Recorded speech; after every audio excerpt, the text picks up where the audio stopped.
O Corinthians encerra 2025 com sentimentos mistos, mas com uma certeza muito importante. Apesar de todas as turbulências, o clube conseguiu salvar a temporada com um título de peso, em meio a um ano marcado por instabilidade política, dificuldades financeiras e um elenco que oscilou demais. O Timão conseguiu levantar a taça da Copa do Brasil, coroando uma campanha de superação e devolvendo um pouco de orgulho ao torcedor. Antes de seguir no vídeo, já deixa o seu like, se inscreve no canal e ativa o sininho, porque aqui a análise é profunda, atualizada e sem passar pano para ninguém quando o assunto é Corinthians. O título da Copa do Brasil não apaga os problemas estruturais do clube, mas muda completamente o contexto. Ele dá fôlego político, alívio financeiro e, principalmente, tempo para planejamento. Só que junto com a comemoração, vem também uma realidade dura. O Corinthians sabe que não pode repetir os mesmos erros em 2026. E isso passa, obrigatoriamente, por uma reformulação do elenco. A diretoria entende que alguns ciclos chegaram ao fim, jogadores caros, contratos que não se justificam mais e atletas que não entregaram o retorno esperado estão com o futuro indefinido no Parque São Jorge. E é exatamente sobre esses nomes que a gente vai falar agora.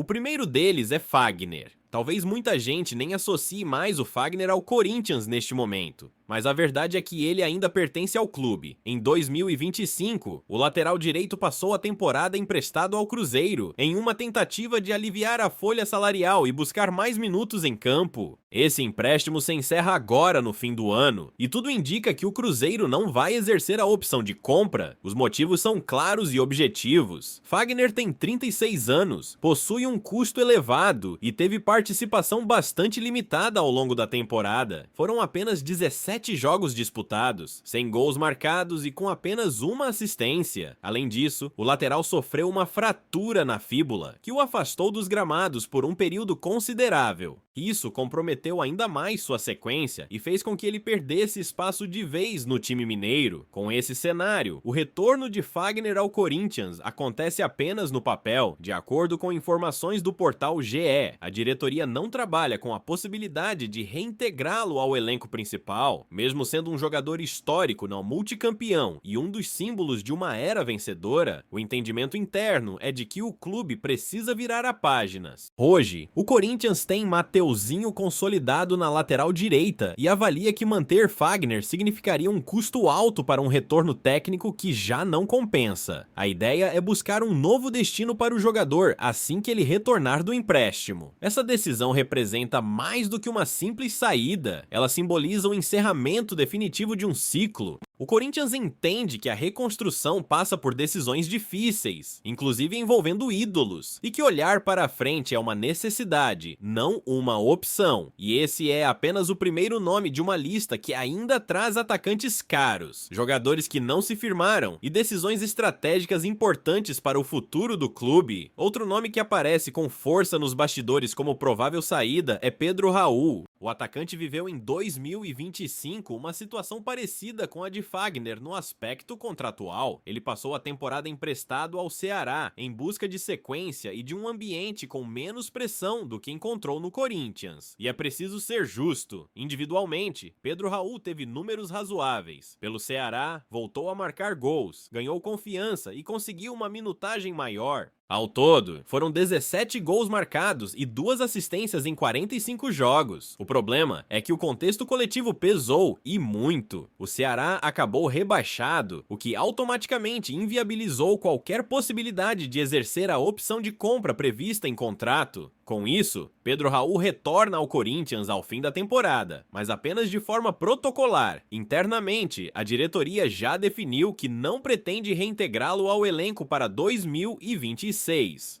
O primeiro motivo é técnico. O Corinthians hoje conta com Yuri Alberto, Memphis Depay e Guinegão como principais opções para o comando de ataque. O segundo motivo é financeiro. Pedro Raul tem um salário elevado e carrega o peso de um investimento alto feito no passado que não se justificou dentro de campo. Quando vestiu a camisa do Corinthians, o atacante não conseguiu corresponder. Faltaram gols, sobrou pressão e o encaixe simplesmente não aconteceu, mesmo vindo de uma temporada com números melhores melhores, o clube entende que não faz sentido manter um jogador caro fora do planejamento principal. A tendência, portanto, é clara. Pedro Raul será colocado no mercado, e a diretoria acredita que não deve faltar interessado no futebol brasileiro. Seguindo a lista, chegamos a um jogador que esteve presente durante praticamente toda a temporada e gerou opiniões divididas na torcida: Fabrício Angileri. O lateral esquerdo argentino teve bastante utilização em 2025, alternando a titularidade com Matheus Bidu. Não foi um jogador irrelevante, muito pelo contrário, atuou com frequência, foi opção constante da comissão técnica e esteve envolvido em momentos importantes do ano. Ao todo, Angileri disputou 41 jogos na temporada, não marcou gols e contribuiu com 2 assistências. O ponto que mais pesa na avaliação é a irregularidade. Angileri alterna boas atuações com jogos medianos e, em alguns momentos, partidas abaixo do esperado. Essa oscilação impede que ele se consolide como uma unanimidade dentro do elenco, mas, diferente de outros nomes da lista, a possível saída de Angileri não está ligada diretamente a uma decisão técnica definitiva. O fator principal é contratual. O vínculo do argentino se encerra ao final do ano e, embora o Corinthians esteja aberto a conversar sobre uma renovação, não existe desespero para mantê-lo. A diretoria avalia que Matheus Bidu teve um bom desempenho ao longo da temporada e pode assumir a posição de forma mais constante. Por isso, se não houver acordo nos valores e no tempo de contrato, a saída de Angileri será tratada como algo natural dentro do planejamento, sem grandes impactos. Outro nome que mexe bastante com o lado emocional do torcedor é Ángel Romero. A possível saída do atacante paraguaio simboliza bem esse momento de virada de página que o Corinthians atravessa. Romero é identificado com o clube, participou de campanhas marcantes e esteve presente em momentos decisivos, tanto em conquistas quanto em períodos difíceis. No entanto, em 2025, Romero teve um papel bem diferente daquele de outras temporadas. Foi reserva durante praticamente todo o ano, mesmo assim manteve um dos salários mais altos do elenco. Ao todo, foram 53 jogos disputados, com 5 gols marcados e 3 assistências. Para a diretoria, o custo-benefício não fechou. De acordo com informações do portal GE, o Corinthians decidiu não renovar o contrato de Romero. Isso significa que ele ficará livre no mercado e poderá assinar com qualquer outro clube sem custos de transferência. A saída tende a acontecer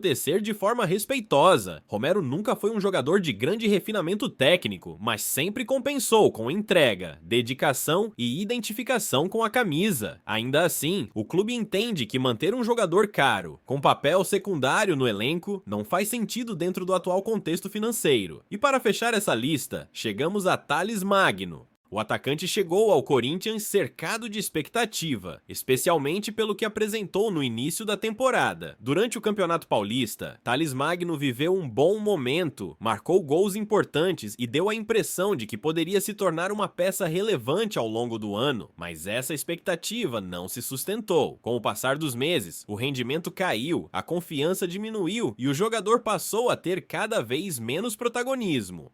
No segundo semestre, Thales Magno foi reserva constante e acabou simbolizando um ataque que oscilava demais. Thales estava no Corinthians por empréstimo junto ao New York City, dos Estados Unidos. Para mantê-lo em 2026, o clube teria que exercer uma opção de compra considerada elevada para a realidade atual, e esse foi o fator decisivo. Ao todo, Thales Magno disputou 48 jogos, marcou 6 gols e deu 3 assistências. Números que, na avaliação interna, não justificam o investimento necessário para a compra em definitivo, ainda mais levando em conta o cenário financeiro do clube e as opções já existentes no setor ofensivo. Com isso, a decisão está tomada. Aos 23 anos, Thales Magno retorna ao New York City ao fim do empréstimo, encerrando sua passagem pelo Parque São Jorge sem conseguir se firmar como titular. Quando analisamos todas essas saídas em conjunto, o recado do Corinthians fica muito claro. O título da Copa do Brasil foi fundamental, salvou a temporada e deu fôlego ao clube, mas não muda a necessidade urgente de reorganização. O Corinthians quer cortar gastos, encerrar ciclos e abrir espaço para um elenco mais equilibrado em 2026. Agora eu quero saber de você, com quais dessas saídas você concorda? Quais você acha que poderiam ser evitadas? Tem mais algum nome que, na sua opinião, deveria entrar nessa lista?